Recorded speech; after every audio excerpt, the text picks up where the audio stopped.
Hello दोस्तों, आपका स्वागत है अली क्लासेस में। आज हम बात करने वाले हैं कि हिंदी में 6 से 7 ऐसे महत्वपूर्ण टॉपिक जो आपको एग्जाम में 100% नंबर दिलाएंगे। वो आपके एग्जाम के लिए बहुत ही महत्वपूर्ण है। जैसे पहला टॉपिक हम देखते हैं हिंदी यूपी बोर्ड 2024 के लिए। तो पहला टॉपिक जो हमारा है वो है जीवन परिचय, यानी गद्य में जीवन परिचय कहाँ से आएगा। तो पहला है डॉक्टर वासुदेव शरण अग्रवाल का, आप इनका लिख सकते हैं। दूसरा है डॉक्टर एपीजे अब्दुल कलाम का। और अगर हम देखें जीवन परिचय पद्य में, यानी जहाँ कविताएं टाइप की होती है वहाँ किसका आ सकता है, तो महादेवी वर्मा का आ सकता है। और इन्हीं में किसके जयशंकर प्रसाद का आ सकता है। और इनकी श्रद्धामणि जो रचना उससे व्याख्या भी बहुत आती है। और तीसरा अगर देखें कहानी जैसे आती है, हम कहानी में उद्देश्य या सारांश लिख रहे हैं, तो कहानी में उद्देश्य या सारांश हम कैसे लिखेंगे। तो कहानी में पंचलाइट के उद्देश्य या सारांश हम लिख सकते हैं, या बहादुर कहानी का उद्देश्य या सारांश हम लिख सकते हैं। ठीक, अगर हम बात करें संस्कृत अनुवाद कहाँ से आ सकता है, संस्कृत अनुवाद, तो संस्कृत अनुवाद में सुभाषित नाम एक ऐसी पंक्तियां जिसमें आती हैं, पंक्तियों का संदर्भ और अनुवाद करना रहता है। 8-10 नंबर आपको उसमें से मिल जाएंगे।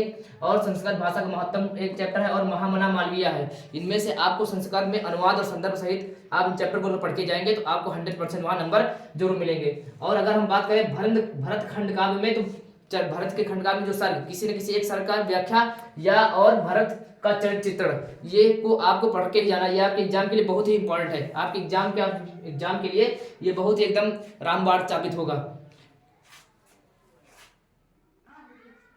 हेलो, आगे अब देखते हैं जैसे कि गद्य में व्याख्या कौन कौन सी आ सकती है। तो गद्य में जो व्याख्या आपको आ सकती है, तो अशोक के फूल वाली व्याख्या आ सकती है, या फिर राष्ट्र का स्वरूप नामक चैप्टर जो है डॉक्टर वासुदेव शरण, उसमें से आपको व्याख्या पूछ सकते हैं। या पद्य में देखिए व्याख्या कहाँ से, तो पद्य में व्याख्या कैकेयी का अनुताप या श्रद्धा और मनु से व्याख्या आपकी पूछे जा सकते हैं। श्रद्धा मनु बहुत वेरी इंपॉर्टेंट है, और कैकेयी अनुताप दोनों में से आपकी व्याख्या जरूर आएगी। 8 से 10 नंबर के आप यहाँ से मिल सकते हैं। अलंकार में कौन कौन से अलंकार आपके लिए आ सकते हैं, तो उपमा आ सकता है आपके लिए, रूपक आ सकता है, उत्प्रेक्षा आ सकता है, और यमक अनुप्रास भी आ सकते हैं, जो एग्जाम के लिए जो आपने 10th में भी पढ़े होंगे तो आपको याद होगा। छंद में आपको कौन कौन से अलंकार मिल सकते हैं, सोरठा मिल सकता है, दोहा मिल सकता है, कुंडलिया मिल सकता है, और रोला अलंकार आपको प्राप्त हो सकता है।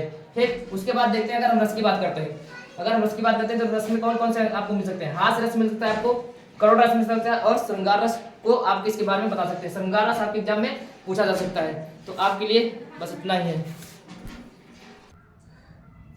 अब देखते हैं कुछ और चीजें जो व्याकरण में आपके लिए पूछी जा सकती है। तो व्याकरण में आपके लिए क्या पूछा जा सकता है, आपको शब्द युग्म के बारे में व्याकरण में बताना होगा। 2 शब्द देखिए, अंश और अंश जैसे आ सकता है कि अंश में स्कंधा और अंश में भाग होता है। या संधि में आपको क्या पूछा जा सकता है, संधि में आप जो स्वर संधि होती है और व्यंजन संधि उसके बारे में भी आ सकता है। वचन में वचन विभक्ति में आपसे पूछ सकता है कि नदी या किसी फल का वचन कौन सी विभक्ति कौन सी होगी।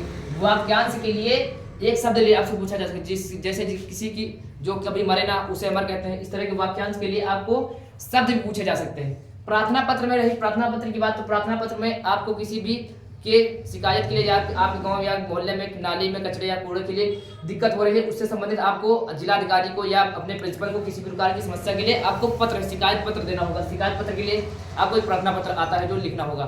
ठीक, निबंध हमारे पर्यावरण पर भी आ सकता है, निबंध आतंकवाद पे आ सकता है, निबंध मेरे प्रिय कवि पर भी आ सकता है। निबंध आप इसको पढ़ लीजिएगा। आपको जितने टॉपिक मैंने बताए हैं ये एग्जाम में आपको 100% नंबर दिलाएंगे, या इस बार की आप श्योर गारंटी रखिए।